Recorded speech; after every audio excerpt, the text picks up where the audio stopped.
You're listening to the Mind Over Finger podcast. This is episode 229, the first episode of your special summer series, Reset and Rise.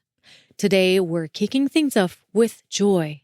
This episode is all about reconnecting with presence and inner mastery so you can build your summer practice on a foundation of inspiration and curiosity. Welcome to the Mind Over Finger podcast, where we dive into the world of mindful music making, peak performance, and crafting a purpose-driven life and career. I'm your host, violinist, certified performance and life coach for musicians, and your guide to unlocking your full potential, Dr. René Paul Gauthier. Hello there. I hope you're enjoying an amazing summer. Whether you're recharging, chasing big dreams, and everything in between, I have something special just for you. This summer, inside the Music Mastery Experience, we're diving into big, bold goals in a really intentional and mindful way. And while MME is closed right now, I didn't want you to feel left out, and I wanted to offer something meaningful to support your journey this summer. So for you, I've put together this special summer podcast series, a curated path of 10 episodes that I know can bring real transformation for you.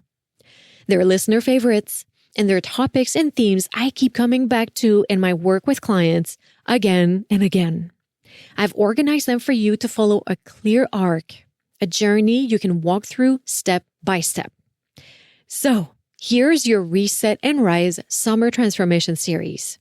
First, we're going to reignite your spark in episode 229 and 230. We're going to bring back the curiosity and love that make music feel alive again. Then we're going to dive into practice mindsets in episodes 231 to 233. We're going to build alignment, patience, and self-compassion so you can stop spinning your wheels and start feeling clear, focused, and grounded every time you play. We're going to look at what's getting in the way in episodes 234 and 235. We're going to uncover the invisible habits and thought patterns that hold you back. And finally, in episodes 236 to 238, we're going to bring everything together. You're going to learn a powerful coaching tool I use with my clients that's going to help you really understand what's happening in your mind so you can take action that actually works. It's simple but powerful, and once you get it, it changes everything. By the end of this series, of this arc, I want you to feel refreshed. I want you to feel steady in your practice, clear on your next steps, and fully ready to step into the fall with purpose and confidence. And if you're ready to dive deeper, if you want a complete blueprint to performance success that's going to have you hit the ground running by September, my online course, Practicing for Peak Performance, is available now. So whether you're prepping for an audition, starting a new job, or just ready to play at a higher level, everything you need is already inside Practicing for Peak Performance, step by step, laid out for you. And as a part of a little summer celebration, when you join PPP, you're going to get access to my Performance Anxiety Solution course for free. You can find all the details at mindoverfinger.com, and there's a link in the show notes if you want to check it out. All right, ready to reset and rise? Let's dive in.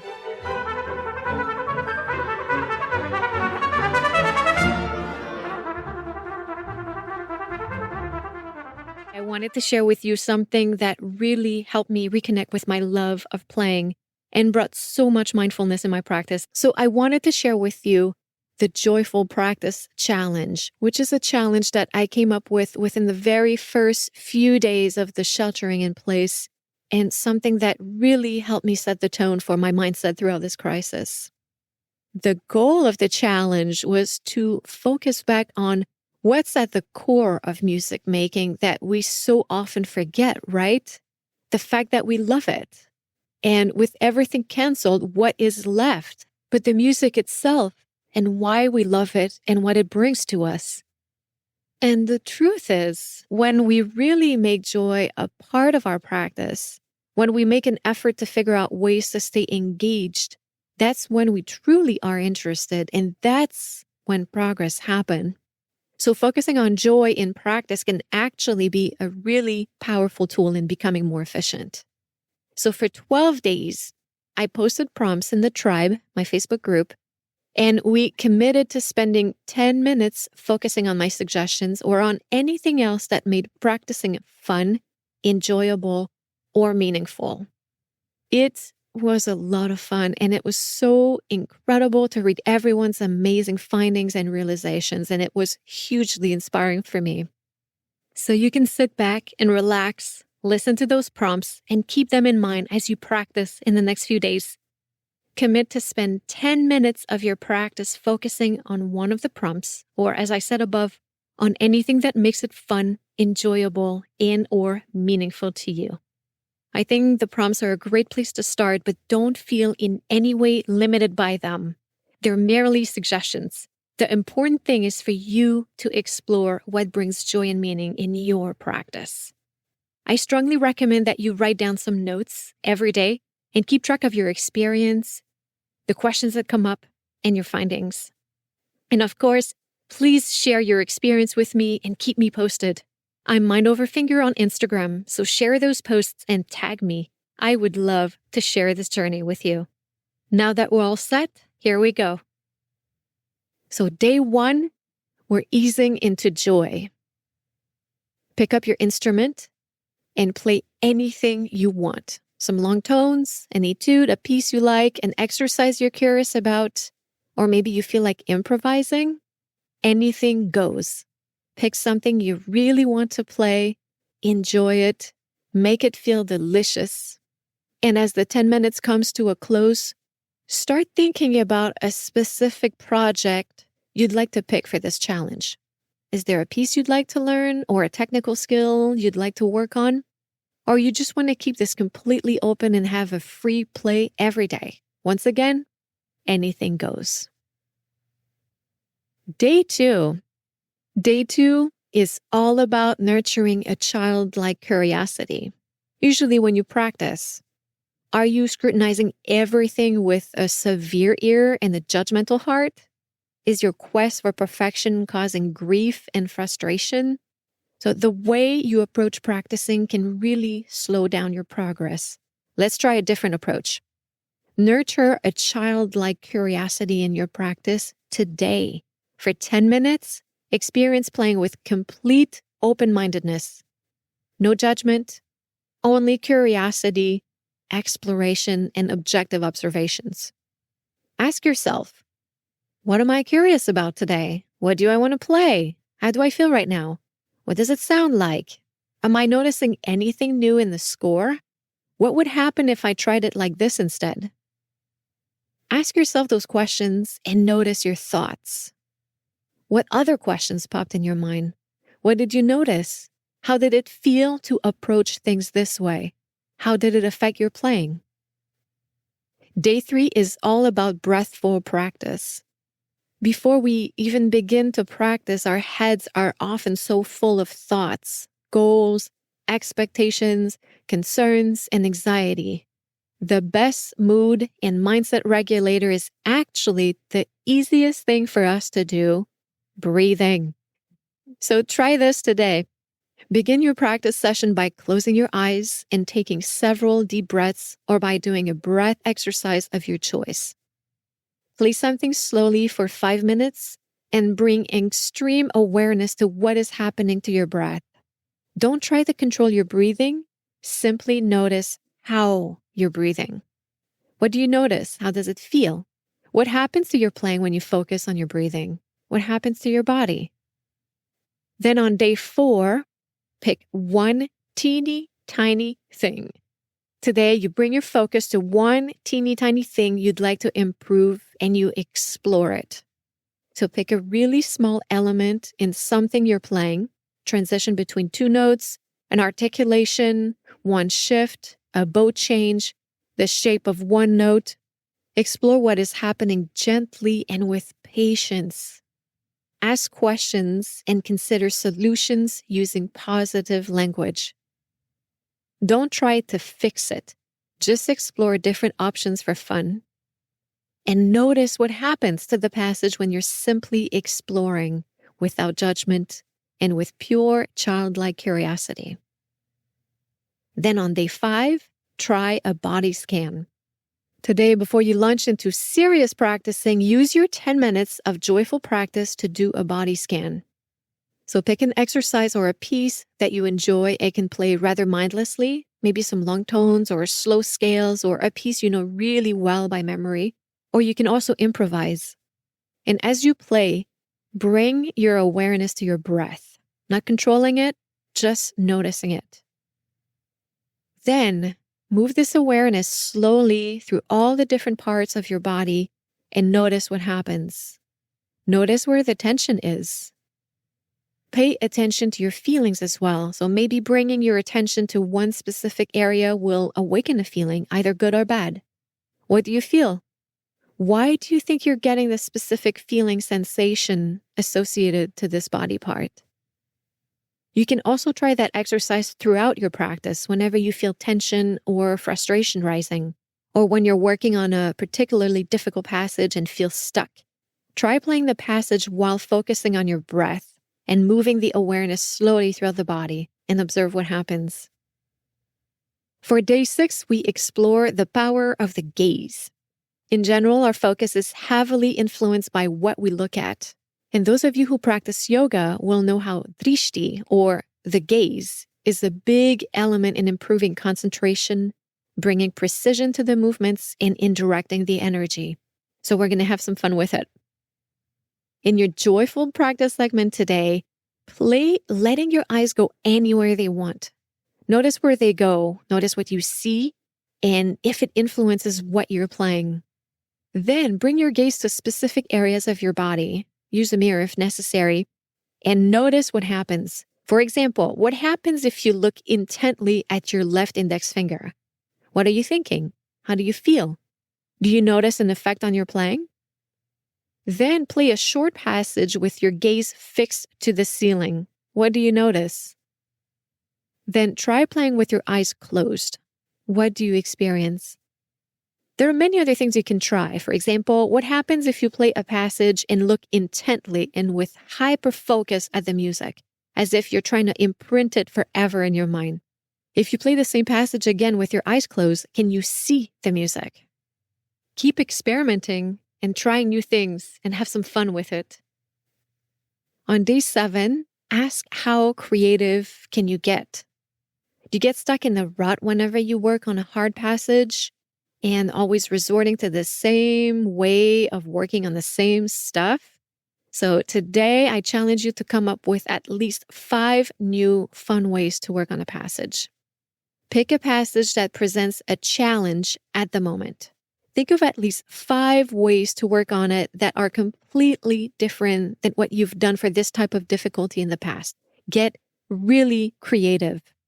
Here are some possibilities. So how about playing it slower than you've ever played it, analyzing every movement, every detail? Or you could do fast practice with note grouping, playing it in a different key or a different string, backwards with a different style. Or you can even arrange an etude to fit the passage. Anything is possible. Go wild. Do anything you'd like. We're not so much focused on the results as to experimenting with new possibilities and seeing what could help. On day 8, we get a little bit more serious and we observe fear. What would a challenge be without a little bit of fear, right? In exploring fear, we get familiar with it and we diffuse some of its power. Think of a passage that's giving you grief. Now let's pause for a moment. Are you struggling with this passage solely because you lack the skill? Or is there something more at play here? Might there be some fear getting in your way? Let's explore that. Play the passage a few times and examine your feelings as you're playing it. List all the negative feelings that come to you when you play this passage. Then keep playing and examine further. Do you have strong emotions about the whole passage? Or is it just a few specific notes in particular, or one particular element about the passage? Why do you think you feel this way? To what degree? How strong are the emotions? Without judging it and without trying to change anything, play it a few more times and keep observing your feelings and thoughts. And keep this in mind. This is just exploration. We're not fixing anything. We're just getting acquainted with fear. And the rest is for tomorrow. Then on day 9, we work on taming fear. Now that we've allowed fear to be in the practice room and we've explored it, let's see if we can get comfortable with it. Pick a scary passage, same or different from yesterday, and play it a few times, investigating your feelings similarly to what you did yesterday. Once you've identified your feelings and their possible origin, play the passage several times and try different approaches to tame your fear. Here are some suggestions. Take a deep breath and play the passage while accepting fear fully. Identify where fear shows itself in your body. Where does it cause tension? Just notice where it is. Then bring your full awareness to the tension and let it diffuse. Feel your breath dissolving the tension. Engage your courage muscles and jump in. What I mean by that is, as the scariest part approaches, focus your awareness more and more on something really tangible. For example, flowing bow arm, relaxed shoulder blades, etc. So what Dr. Don Green would call a process cue. Then as you're thinking about that, play through the passage and notice what happens. Something else you can try is bring a hand to your heart, close your eyes, breathe deeply, and mentally play the passage, infusing it with joy and physical comfort. It sounds tacky, I know, but it can be really powerful. Then ask yourself, what else can you try to tame fear? Let that fear, the type of fear, the degree at which you experience it, where and how it manifests itself in you, inspire what you try. What else did you try? How did it feel? What happened to the passage as you experienced taming fear? And before we go to day 10, just a few words about that. The reason why it's important to figure out the origin of fear is because sometimes there are some really concrete measures you can take to tame it. If it's coming from really not feeling comfortable with a specific skill, then you can plan on working on that skill. Make the decision to get information on the technique, work on it, accept that it might take some time and some patience, and embrace the process. Another reason may be simply because you don't practice playing at a tempo, so you don't have the acquired skill and the courage to play at a full tempo. Kind of like learning to ride the bike. The balance point comes only at a certain speed, so if you don't grab your courage and go for it, you never get the momentum to ride the bike. And if it's deeper than that, there might be a need for a greater personal reflection, incorporating some meditation in your life, or exploring other modalities to get a better understanding of yourself and of where the fear lives and how to get comfortable with it. Now, day 10, it's time for a treat. You've worked pretty hard for the past few days and you've focused on pretty serious stuff for the past 2. So let's ease back into something more soothing. Let's sing. Pick your absolute favorite passage in a piece, whether a piece you have to work on or any piece you'd like to play, and focus on phrasing, singing, letting the music flow through the passage. Explore and have fun with different ways to phrase. And here are some more things to experiment with. Sing through the passage a few times. What do you feel instinctually drawn to, phrasing-wise, when you sing? Think, how would it sound on a different instrument? Then try to emulate that. Is there a specific emotion you're trying to convey in this passage? Do you have a narrative, a story to tell in this passage? What is going on in the accompaniment? How can you use that even more? Let yourself be free and allow yourself to enjoy expressing yourself through music in this passage. Then day 11, record yourself joyfully. Yes, that's possible. I know that the idea of recording yourself might sound as remote as possible to any feeling of joy. We can feel so exposed and it can trigger so many feelings of frustration. But recording ourselves can be one of the absolute best ways to progress faster. And that's a great source of joy. There are ways to get more comfortable with it. So let's see. Pick one phrase you'd like to work on. Take a deep breath and set your mind to having an objective view of the experience and a non-judgmental approach of assessing your playing. Record the passage, audio or video. Listen to it one or more times, as many as you'd like, and 1, list 3 things you like about your performance. And then 2, identify one thing you'd like to play differently on your next take. Then record another take, trying to execute the element you thought of above right away without practicing. Repeat this process a few times. Keep in mind, and this is a very important thing, music mastery is a path. You will hear things you don't like when you record yourself, and beating yourself up about it is not going to help. It's not helpful. So appreciate the process, the fact that you're here, holding the instrument, curious, ready to improve. That's a big deal. That's an awesome thing. So appreciate your dedication and your discipline to sit here on the quest to better skills and greater musical expression. You should be proud of yourself. You want to listen to your playing with critical but non-judgmental ears, identifying aspects that can be improved without attaching a judgment to who you are as a person. If you feel frustration mounting, stop and move on to something else, or maybe try again tomorrow. Finally, on day 12, we have no shoulds, no shame, just relentless tenderness. That's it. We made it. Last day. We've done many things in this challenge. We've played things we wanted to play, brought curiosity into the mix, gave attention to our breathing, used hyperfocus, did body scans, gazed intently, practiced creatively, faced our fears, sang our phrases, and approached recording ourselves from a joyful perspective. So that's a good list.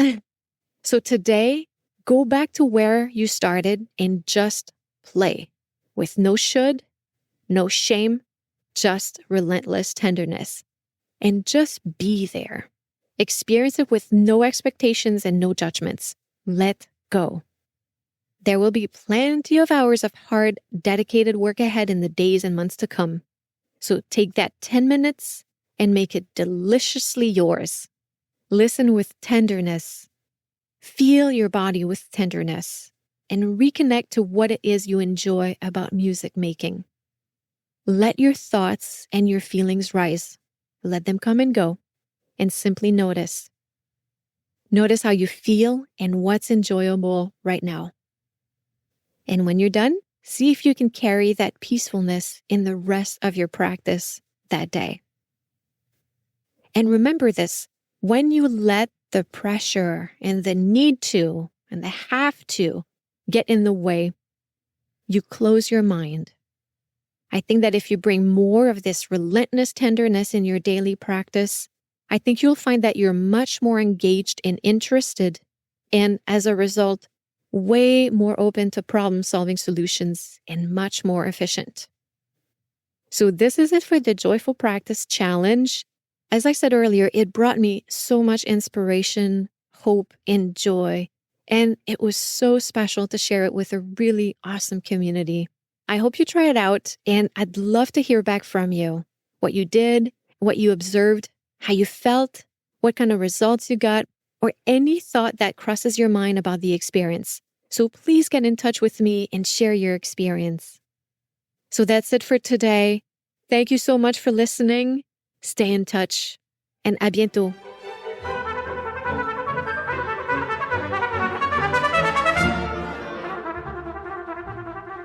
And there you have it. Thank you so much for spending this time with me today.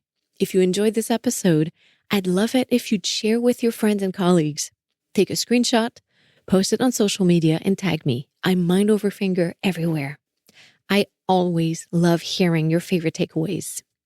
And if you're ready to take your playing and career to the next level, I'd love to invite you to join the Music Mastery Experience. This is my signature group coaching program where we're going to dive deep into building your confidence and mastery and set you up for success and fulfillment in your life and career. You can find all the details at mindoverfinger.com. While you're there, check out the free downloads and online courses available to support your journey even further. And don't forget to subscribe to my newsletter so you never miss an update or a tool to help you thrive. Again, thank you for being here. Until next time, much love and à bientôt.